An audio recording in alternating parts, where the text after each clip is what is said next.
I don't know if it was brave or crazy or stupid or all three or a mixture of two. Oh, you're smart. Why do you want to do family medicine? You're just going to get used up and spit out by the system. It's because of made up rules by people who aren't doctors or care that dictates, which is not great. It's not gonna be great care in 7 minutes. $20 to my name. It feels like a free fall sometimes. I like the phrase "do it scared." Yep. That's been a little bit of my mantra. Welcome to DPC Life, the podcast where independent doctors share real stories, bold ideas, and the freedom of doing medicine on your own terms. I'm your host, Dr. Ann Gonzalez, and together we'll explore the wins, the struggles, and everything in between. Let's dive in. Welcome back to DPC Life. I'm so excited about my guest today. Dr. Claire Russell is a family medicine resident, and she's planning on opening her DPC coming straight out of residency. So this is becoming more and more common.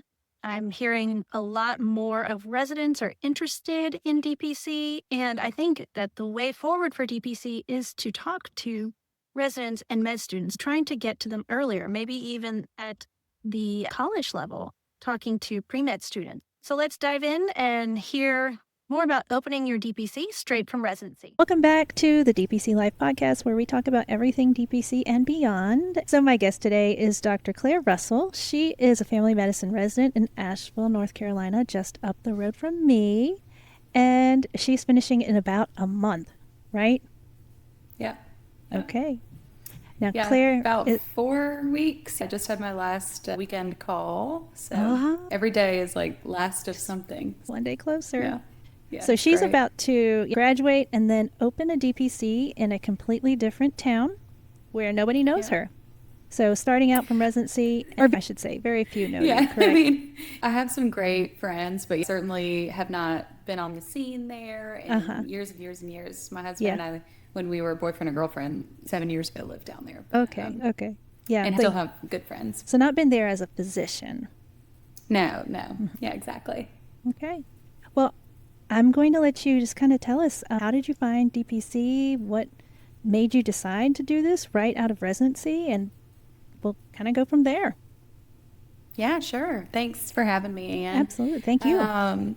So I was always, and I think I've told you this before, but I was always kind of DPC curious as a med student. I had a fantastic mentor in Virginia where I went to med school, and I always, from the time I was a kid, knew that I wanted to do family medicine. I wanted to be somebody's country doctor. I wanted to go serve people like I saw every day. I wanted to help people in my community, and I wanted to be a physician like the ones that were helping my family out and the people that I interfaced the most with, coming from a Southern family, was family medicine doctors. Everybody has their family medicine doctor that they trust, and I grew up knowing and loving the sanctity of that relationship with people. And I think in a lot of places in the country, and I guess I can't say regionally, but where I grew up, and definitely I feel like in the South in general,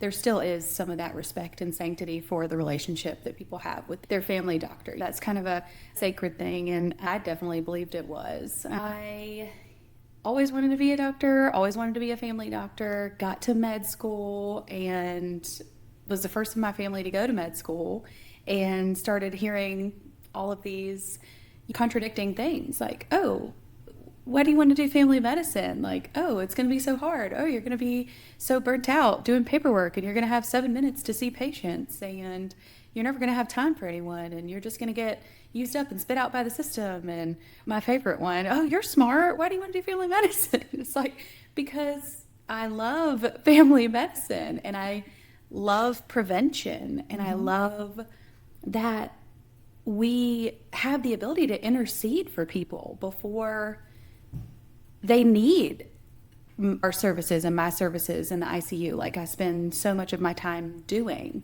And so I stayed the course. I had great mentors encouraging me, and I watched the landscape. And I was really honest with myself about what that was going to look like as a physician. Fast forward to residency, I spent a lot of time in an outpatient clinic. And residency was a unique space where You're working a lot of hours, and I have a wonderful residency. I'm in Hendersonville. I'm at the Morehead, which is Mountain Yes. Area Health Education Center, Hendersonville site, which is right outside of Asheville. And we're a rural family medicine program. And so from the get-go, I felt like a family physician in this community. But I work at FQHC, which is a wonderful way to practice. We don't ever deny anybody. We're able to see all kinds of people, regardless of their ability to pay. And I love that aspect. So I think I just wanted to create something that still felt like the country doctors of old, that I was able to keep my scope, and I was able to preserve my quality of life and my reason why going into medicine every day. And some days I didn't feel like that, especially in traditional practice. As time went on, I was seeing more patients with less time. I was splitting my time between the clinic and the hospital, and a lot of that is just residency. But I also kind of kept a weather eye on the horizon, looking at these are the trends. This is the direction I'm going if I'm headed for fee-for-service practice. And I knew from the get-go that that wasn't what I wanted. It wasn't what I wanted to build with my life. So I would say pretty early on, I kind of just started asking around, like, hey, is DPC viable in rural areas? And it was that question that started pulling this thread. And I went to see some wonderful practices all throughout the state of North Carolina. I think during my second year of residency, it was at the beginning of my second year, I got on an elective, and I went and worked with a bunch of wonderful and gracious DPC mentors. Everybody in the DPC world is like yourself, like, oh my gosh, let me mentor all the new people. I'm North Carolinian, so we just want to boost North Carolina. Well, I'll boost North Carolina every day. I was born and raised here. I love it. But so I went to see Landon Allen, who is at New River Family Wellness, and then Brian Lanier, who is at Prominent Health. And then I spoke to several other people on the phone. Shout out Stephanie Phillips of Front Porch Family Medicine. She's in Georgia, but we love Georgia still. We won't leave Georgia out. But really just speaking to a lot of people, either in person or by phone, through this kind of elective that my residency allowed me to put together. And it was really through that I was more galvanized towards choosing DPC. And that was sort of what started the timeline. It was then that I was like, okay, I think I can do this. And I don't know if it was brave or crazy or stupid or all three or a mixture of two. But yeah, I started designing my clinic and just wanted to start it after residency. So that's kind of what led us to this point. I'm graduating in 4 weeks and getting ready to open enrollment for Clinic by the Sea in July. And if everything goes as planned, we'll open our doors officially to see patients in office by October. That's where we're at. It's kind of hard to believe. That's the whole timeline, but here we are. It's incredible. I love the name, Clinic by the Sea, because you'll be in Wilmington? No. Morehead City, actually. Morehead City, yep. Okay, Yeah. so right by and the ocean. sort of to be determined whether it's going to, the office space is actually going to be in Morehead, but primarily in Carteret County, which is where my husband is from. And that's where we're going to be. We're going to set up shop there. It's a great area. It's a small town. I think the whole county maybe has a little over 60,000 people. I believe that this model is viable, especially for places where people exist in the middle. There's so many people who are self-employed or working in the hospitality industry or the seafood industry. My husband's in the seafood industry. These aren't always people with private insurance. These aren't always people who show up to a desk and work every Monday through Friday, who have a large corporate employer who wants to sign them up for an employer-based insurance plan. So a lot of these folks are trying to find a way forward. And I think that DPC works really, really well for families and people navigating how to prioritize their health, how to prevent their health from getting worse while not neglecting it, but also not wanting to pay huge deductibles and not only wanting to go to the urgent care every time something's wrong. They want those relationships and longitudinality with the primary care doctor, but maybe it takes 4 or 6 months to get in with one. So Yep, very true. just trying to build something new, trying to build something good. So when you were in medical school, I know you said there's a mentor that you had in Virginia. And Oh, yeah. was there anyone else involved with the medical school that was pro DPC? Yeah, I think my medical school was fantastic. I went to a DO school. And so there is, I think, a bit of a preference for DO versus MD. And I think this isn't really my bias or anything. And I only went to DO school, so I can't really speak for MD schools. But the real lean that I see, even in the numbers of from matriculated students to graduated students and who and what specialties are kind of preference throughout, is DO schools are really putting more graduates into primary care specialties. And I think my medical school puts out a really good amount of family medicine doctors. Our family medicine interest group is the biggest one, or it was at the time. It's like obviously years ago now, but it was the biggest at the time that I was there. I was the president of it, so I've been pro-family medicine for a long time. So everybody was pro-family medicine, and on faculty, we actually got guest lectures from the DPC doctor who I ended up becoming my mentor. And that's Dr. Andrew Anderson. And I did rotations with him during my 4th year of med school. And he's just an awesome guy. He runs Kaya Health up in Lynchburg, Virginia. And he was either on faculty or was kind of adjunct faculty at the time and was doing lectures. So I just remember it always being very pro-family medicine and pro-DPC, just from the get-go. I don't remember getting a lot of pushback from people. I think people, by and large, have been like, wow, that's amazing that you want to do that and do that for your community. So, right. Were there other students that you knew that were interested in DPC?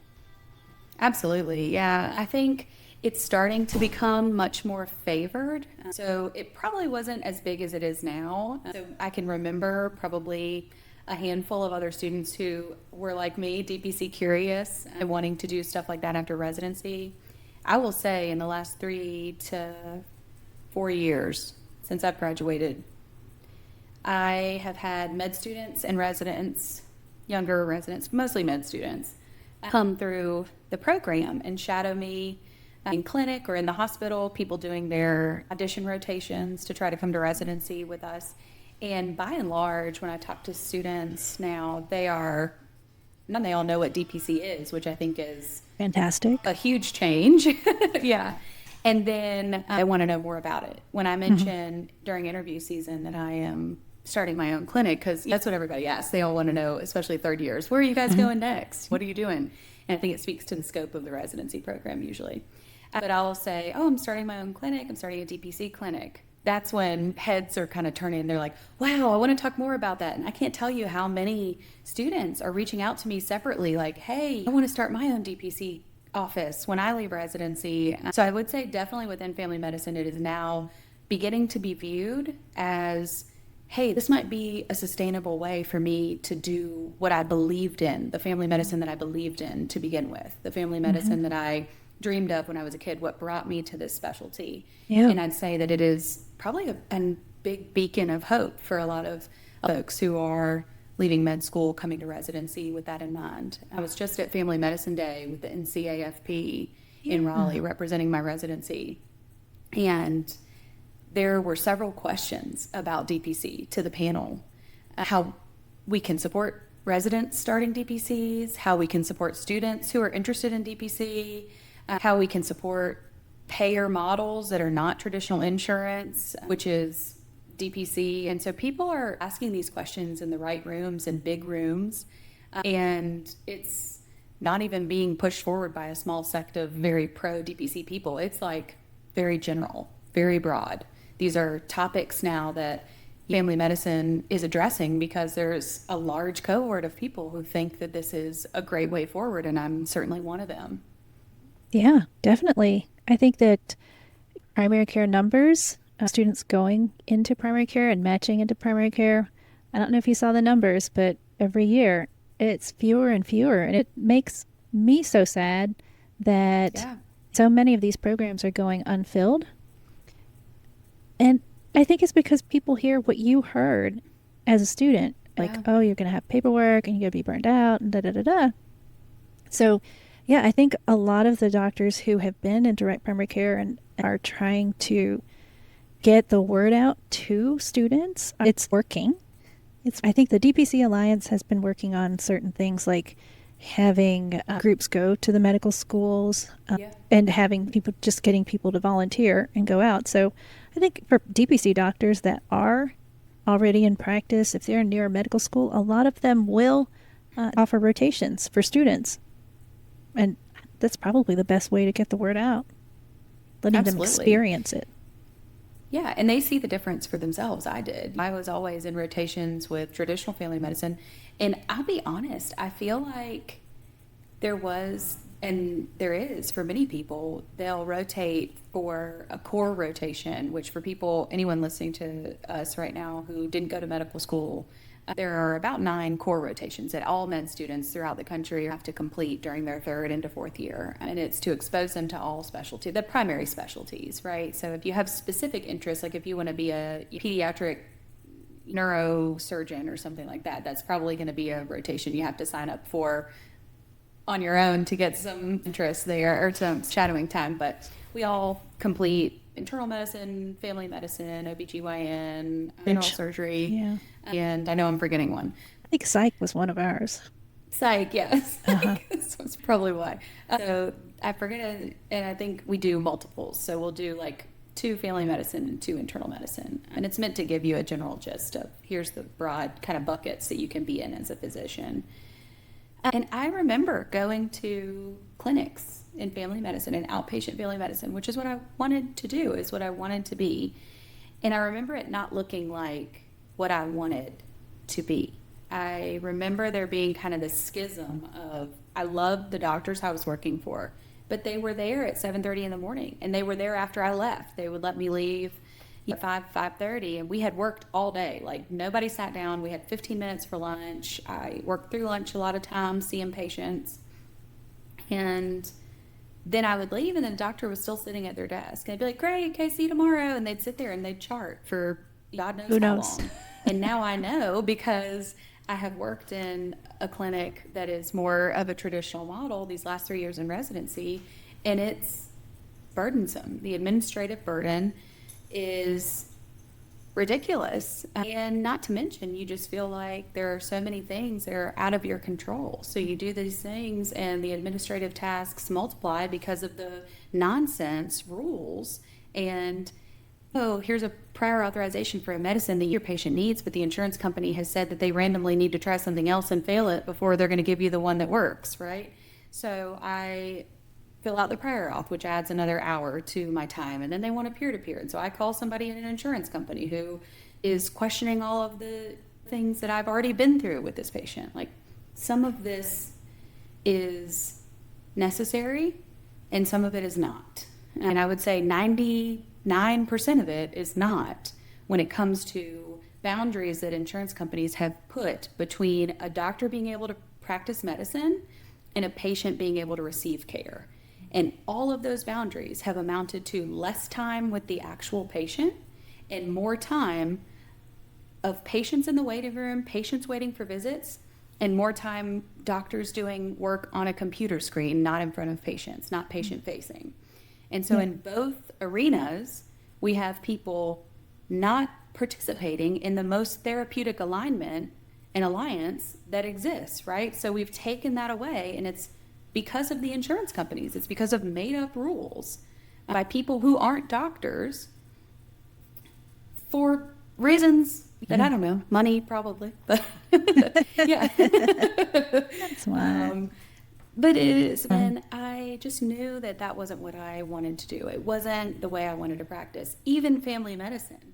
And you have somebody like me who wants to be a family medicine doctor since they're 8 years old, wants to take care of people, wants to walk through life with people, looking around going, okay, well, I guess I could do surgery, right? I could do that. That would be fine, as long as I didn't have to spend my life filling out paperwork, because I don't want to do that. I want to be a legitimate, actual doctor. I don't need to work behind a desk. I want to see patients. I want to diagnose disease. I want to cooperate in treatment plans. I want to do procedures, right? I want to practice full scope family medicine. And so you had people, someone like me, who was looking at that traditionally saying, "Ugh, that doesn't look right," and questioning if I even wanted to be a part of it. So the numbers, they don't surprise me, but I think in family medicine, we have to probably do something big and drastic and change the role back to what is family medicine and Yeah. allowing people to practice more in their scope. Mm-hmm. Yeah, it's just a marketing problem, I think. Yes, I think you're right. I think that it is. And there's such, like, it just is such an ingrained vision of family medicine now. And I think I always have that a guy on TikTok, Glockenflecken, Dr. Glockenflecken, Oh always yeah, when genius. he has the family medicine doc with the hair all ruffled and the glasses are Yeah. like this and just like crying.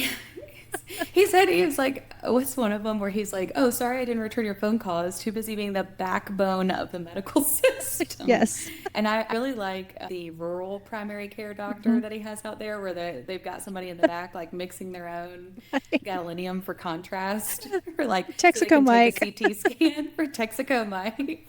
Yeah, that's great. I mean, Yes. there's so much. Well, I It's- love that there is respect. And I think there is so much respect within medicine for family medicine doctors and And primary care. the Right. Yeah. burden and all primary care, internal medicine, family medicine, everyone who is doing the work of prevention. And so I think there's a ton of respect. I just Yeah. think it's one of those things where we have to, as a group, decide that our patients deserve better Yeah. than what the model that insurance has defined will be the way that we get compensated Yep. than whatever care that dictates, which is not great. It's not gonna be great care in 7 minutes. Another thought. So you knew as you came out of medical school, you wanted to do DPC. So did that affect where you chose to do your residency? In a way, yes. I knew that I wanted to practice in a rural area. I knew I wanted to do DPC, and I knew that DPC, in order to be the value that I wanted it to be. So you're asking patients to pay a monthly fee, which I think is a reasonable fee. So mine is not in no way, shape, or form are we ever going for concierge medicine, right? I want it to be transparent, affordable monthly fee, so people don't have a bunch of surprise bills. But I knew in order to ask that of people, because I know these communities and I know they're families like mine, I want to not spend any extra money if I don't have to. So how are you going to make that the best value? And you make that the best value by being able to provide over 90% of whatever the patient needs. In order to do that, I knew that I was going to need a very broad level of training. And so I chose to come to a rural family medicine residency in Western North Carolina where the scope of training was broad. And it's a rigorous program, but it's a wonderful program. I've spent a ton of time in ICUs and doing home visits and everything from delivering babies to newborn care to inpatient pediatrics to outpatient pediatrics to geriatrics to hospice. So everything I'm exposed to. Unopposed program? Unopposed? It's an unopposed program. Yep. Yeah.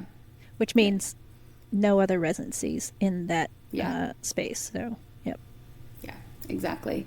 And so that meant that every time I'm on call in the hospital, they're calling me from the emergency department to admit patients. I'm being called from the floor to manage internal patients. I'm being called from labor and delivery to deliver babies or manage inductions. I'm being called to admit pediatric patients. There's nothing that I couldn't have my hands on, right? And I wanted that. Certainly, there were definitely nights when I did not want that.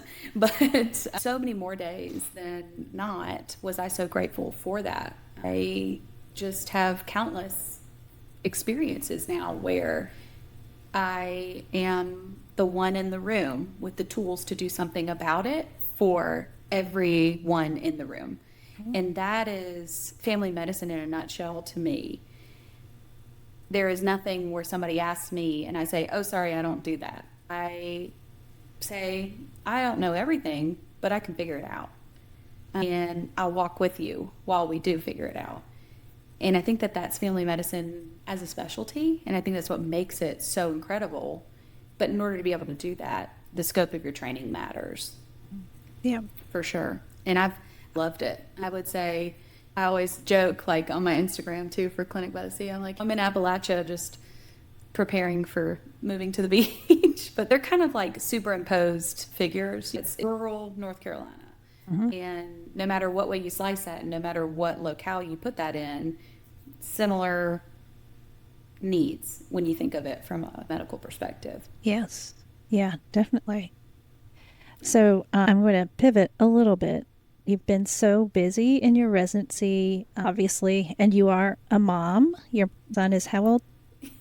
He is 11 months old, and he's going to be 1 year old on June 16th. Oh, such a big boy now. Oh my gosh, yes. He's a very big boy. He's Yeah. so sweet. So you've been busy, obviously, and as you're building your practice, recently you were going through some questions about figuring out your brand voice. What does your clinic stand for? What do you provide? What are you against? What do people miss out on if they don't join your clinic? And now that you have some time to think about those questions, how's it going with figuring out your answers? So, time. Oh, I've definitely had more time in the last several weeks. And I think this last weekend I was on call at the time of filming this. So I had my last weekend call, which is 4 night calls. So you don't have a lot of time during that. But outside of that, I am getting a little bit of space to breathe. And when I really think about it, I always go back to visualizing this very personal act of what they used to say of hanging your shingle. And it's this informal picture in my mind of a country doctor who has likely gone away to school, come home to their town and said, I'm going to provide these services in this building or in your home, and I'm going to meet you where you're at. And here's a sign. I'm nailing it to the door. Come and see me. And the simplicity of that was something I really wanted to emulate. And I loved the idea of there shouldn't be this many barriers between me and people. When people call the office, I want to answer the phone within reason. And when people show up at the door, I want them to see me or maybe the one person who works for me, not 12 people at the front office and we'll see you in 4 months when Dr. Russell has her first available appointment. So many aspects of that, right? I wanted people to, oh, my son cut his foot. Just text a picture to me so I can see it right away, so I can answer these questions. Just removing these boundaries. And when I think about that and I think about what the brand voice says, it is that. It's casual, it's informal, it's not sterile in any way. It's just family medicine for families. And it's kind of like having a doctor in the family where you can just say, this is not a stressful relationship. This is something where I feel like I want to invest in this because it is actually making a difference for me and my family in the way that we value prevention, in the way that we value our time, in the way that we can be good members of our community because we don't have to worry about all of these other burdensome aspects of seeking adequate care. And not just adequate care, but good care. Yep. And I think that was what I wanted it to say. And that's what I think we're building. And it's exciting. It's really exciting. It is super exciting. Super, super exciting. Thanks. So the brand voice, your mission, what you stand for, it's great that you have a chance to think about it now before you get down there and before you're opening, because that's the message that you have for people, right? So let's see, you said you're planning on opening in October and you're going to open your kind of pre-enrollment list in July? Yes, yeah. Mm-hmm. Okay. Yep. So So that we can open, hopefully, with people having already done their meet and greet, already ready to go. And a lot of that is just the kind of financials and the legitimate business aspects of can we keep the lights on? And a lot of that is having people sign up beforehand when the doors open, having X number of patients ready to go, which is nice because it's just me. I'm a one-woman show for right now. So got to have buy-in from the community in order to kind of be able to make it through those first few months of growth. Yes. And so when you open, do you have a target number for how many you want enrolled? I would say probably one greater than 120. I'm scared to say more than that. So 150 would be amazing, but greater than 120 would be super, super doable. That's our break-even point. Less than that is okay. I think we can keep the lights on for sure, but it'd be great to start as we need to go on and really building that family of patients and community of patients from the get-go. So I would love to be able to do that. It would definitely alleviate a lot of pressure going forward. But honestly, I would say my goal number is 1 right now. So that's where I'm in my mindset. Yeah, I'm like 1 patient at a time. Goal accomplished. Yeah, it's nice. It's good. Little dopamine hit every time. So I like to have easily achievable goals. I think you got that. Yeah. Okay, so if they sign up in July, are they paying an enrollment fee? What are they doing? So I've gone back and forth on the enrollment fee. I'm not sure that I want to charge an enrollment fee simply because I've heard a lot of people say, oh, this enrollment fee can kind of be a little bit messy when you think of it from a business perspective where you've got folks signing up in July and maybe their financial situations changed in October or family stuff's changed or they just have moved or any number of reasons. So that's something that I have been a little bit worried about just from the length of signing up. I think the enrollment fee does give people, for lack of a better term, buy-in. Buy-in. And it's sort of a contract. But my plan is to just allow people to sign up and then sign patient agreements and put those, and then do either virtual meet and greets or if I'm in town, do a in-person meet and greet. And we just kind of say, hey, the brick and mortar will be up, ready to go in October. If you need anything before that, I'm not technically open yet, but kind of fielding questions that way and stuff like that. So making it from point A to point B with just some of kind of the meet and greets, signing the contracts, and opening that enrollment fully without a fee. And again, that does kind of traipse back to, I don't want there to be barriers for people. I know a lot of clinics open, even private practices, that say, here's, pay an enrollment fee in order to reserve your spot on the wait list. And it's just kind of like, if your circumstances change between July and October, I want to find a way to be there for you. I don't want to find a way to make those circumstances changing even harder. And so I do think that I talked about it for a long time with my husband, and we were kind of just felt convicted that maybe an enrollment fee wasn't the way to navigate this first go.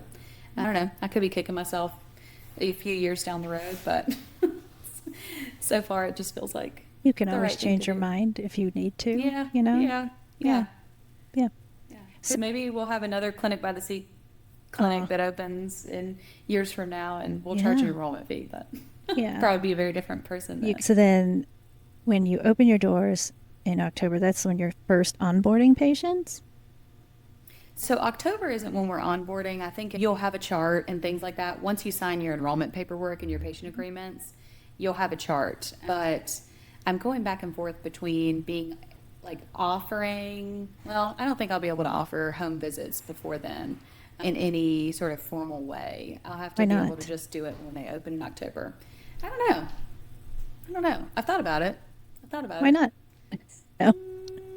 I don't really have I don't have a great reason why not, other than just I wouldn't want anything to fall through the cracks in terms of the fluidity. So I want to be able to be in the right headspace to treat people.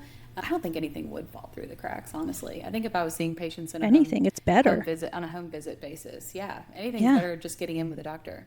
See, Anne, this is why I love talking to you, because I just workshopped it. I was talking to my husband about this the other day. I was like, I feel like I could just do home visits between July and October. You totally I'll already can. be in town.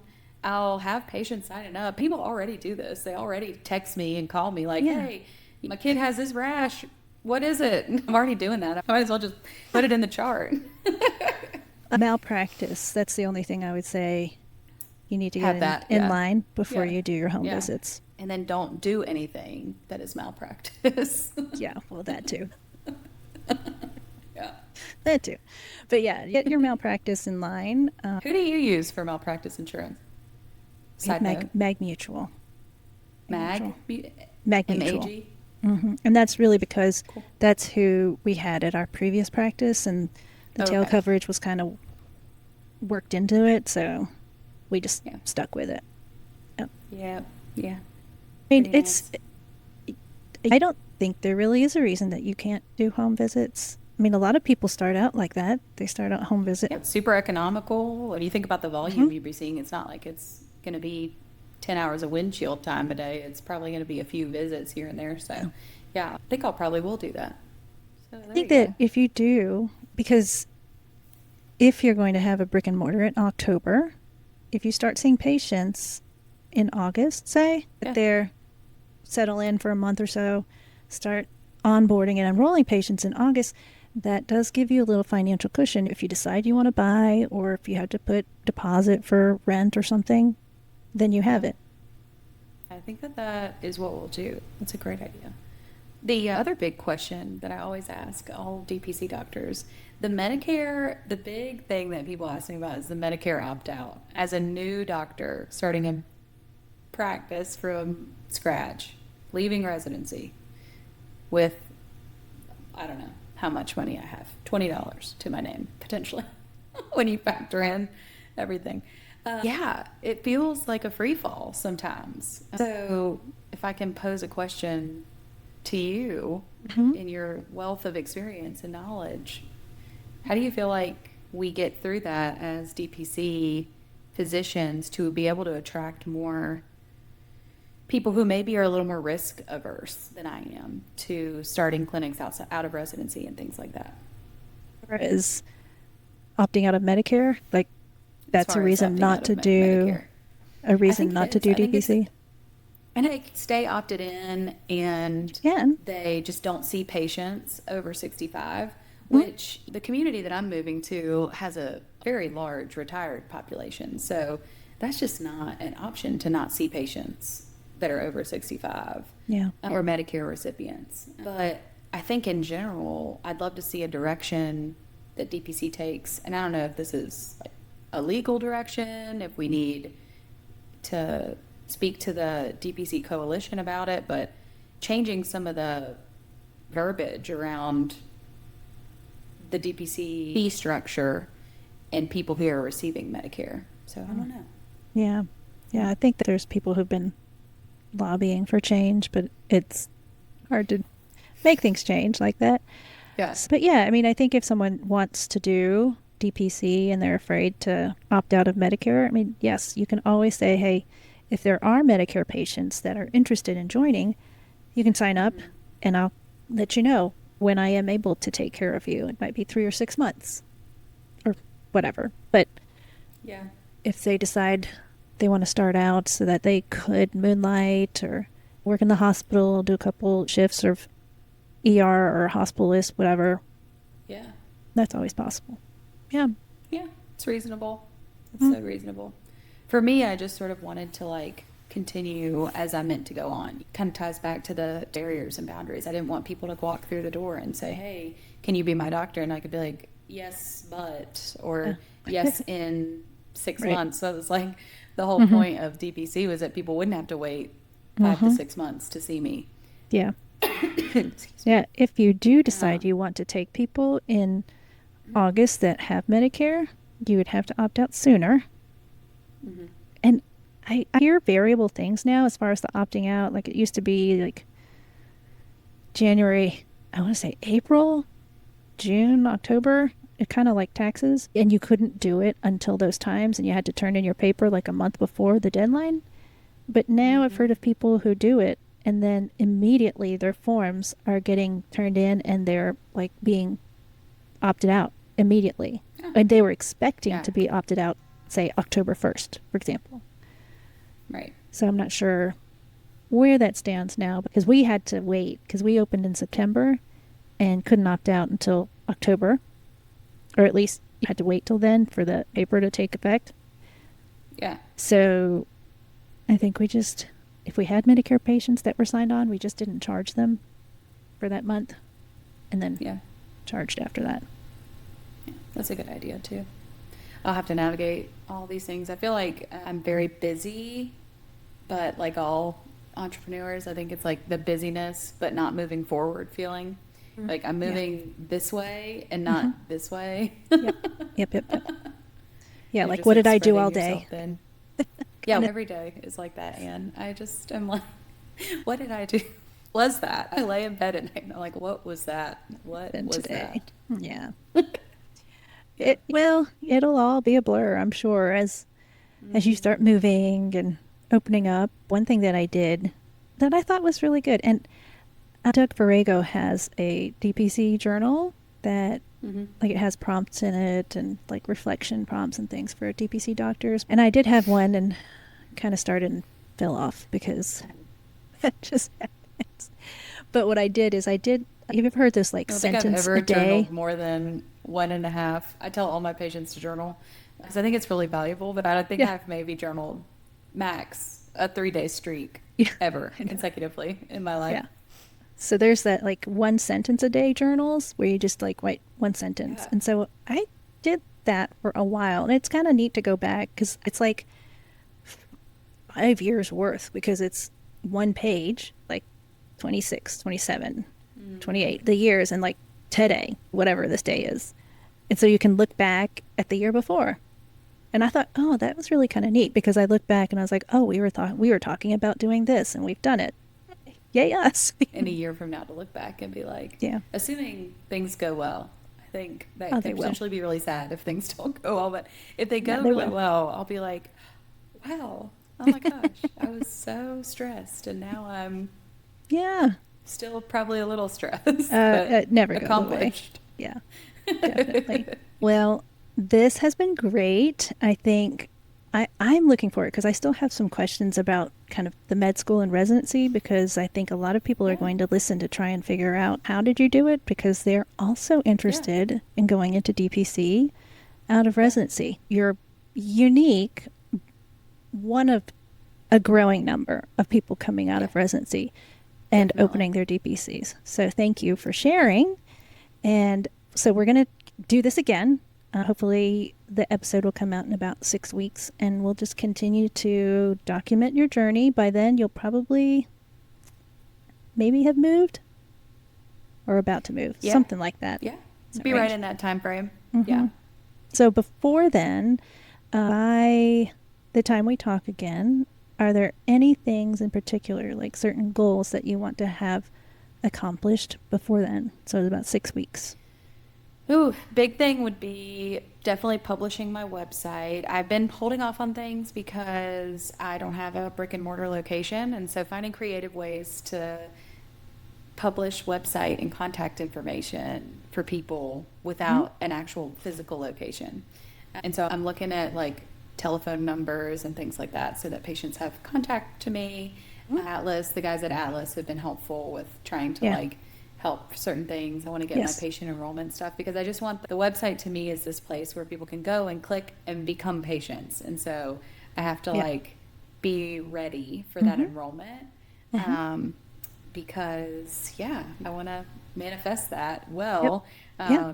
And so I think that's a big goal for me is publishing a website that is like people can contact me, people can start asking real substantial questions, and those leads Right. can then turn into a place for people to go and sign up. Do you have a landing page already or no? Oh, I have a website that is designed, but it's not published.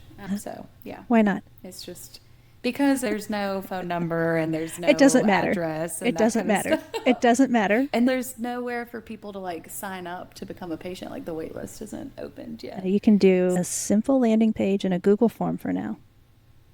Oh, that's a good idea. Yeah. I think I can hide most of the pages except for that. Did you, when you first released it, did you have the ability to We had use Google something Forms. where people, like a Google form, like an Yeah. interest, like an email, we'll email you when it's time to sign up Exactly. kind of thing? Yeah. Oh, But you'll want to do your Google workspace with a BAA if you're going to have patients sign up, like putting their names Yeah. in. Just get their name, their phone number, and email. That's it. Don't ask for anything else. I have a Google workspace, so maybe I'll get a more of Oh, the yeah. BAA info. Oh, that's from right. You have the Clinic by the Sea. So I would do that. And then you can link to other just like DPC educational pages if you don't have all of that built out yet, just so that people have a place to go. But then definitely put your form on there. It says, we're opening up, blah, blah, blah. If you're interested, you want to sign up, go ahead and put your name and we'll contact you when we're taking new patients or something to that effect. But you definitely want to have Yeah. some sort of call to action. That's a great idea. I think that's what I'll work on tonight. I just decided. Spurred on by Anne, as always. I'm just like, why not? Why not? Why not? I know. But that's what you need. That's what you need when you're in my shoes, because there's like so many days Yep. when I think there are certain things I won't take fully away from myself. I won't be self-deprecating, but there's definitely things that I just want everything to be perfect before I launch it. I've never been like that in my life. I was like, and my sister will laugh if she listens to this, because she'll be like, oh yeah, that's what you tell me all the time, but here you are. So like waiting for everything to be perfect and then releasing it. But I've never been like that in my life. I've always been like jump, and then pivot as you learn. And I mean, I work in the ICU, for goodness sakes. Like, I'm like always, like, decisions have never been my problem. But it's different. It's different when you want to put your best foot forward, and you want people to have trust in you, and you want the trust to be built off of the authentic image that you're creating is a place that people don't feel like, oh, this isn't well thought out. So You've thought it out. It is well thought out. Thought out. It's over thought out, apparently. Well, I can't remember who told me this, but they said you're going to have to do things before you're even ready. And if you're not scared, then something's wrong. I like the phrase, do it scared. Yep. That's been a little bit of my mantra lately. Yeah. Do it scared. like that Just one. jump. Yeah. Okay. Well, great. Thank you so much. We will continue this again in about a month and a half. And Yay. yeah, so all the listeners who are interested in opening up straight from residency, come back and hear Dr. Claire Russell's next episode in a couple months. Yeah. Can't wait. Thanks so much. Thank you. Thank you again to Dr. Russell for giving us her perspective on going straight from residency into DPC. We will be following with her as she continues her journey down to Morehead City after graduation from residency. I think the biggest takeaway from today is definitely doing it scared, because there's never going to be a better time to get started than now. If this episode was inspiring to you, please share with a resident or med student who is considering opening a DPC straight out of residency. Before you go, if you're a new DPC practice owner and you are struggling with being consistent on social media, the social media sprint is coming back. The next group is starting July 6th, but you can sign up now and get started on your brand voice and getting your posts and captions ready. You'll have prompts to help you schedule 2 weeks worth of social media that will go out automatically after you set it up. You don't have to think about it again. Go to the link in bio or the link in the show notes to sign up for the social media sprint. Thanks again for listening to DPC Life, and I'll see you next week for the next episode. Thank you for listening to DPC Life. If today's conversation inspired you, hit follow, leave a review, and share it with a friend who's ready for change. Remember, wherever you are in the journey, your DPC family has your back. Until next time, keep building a practice and a life that truly fits you.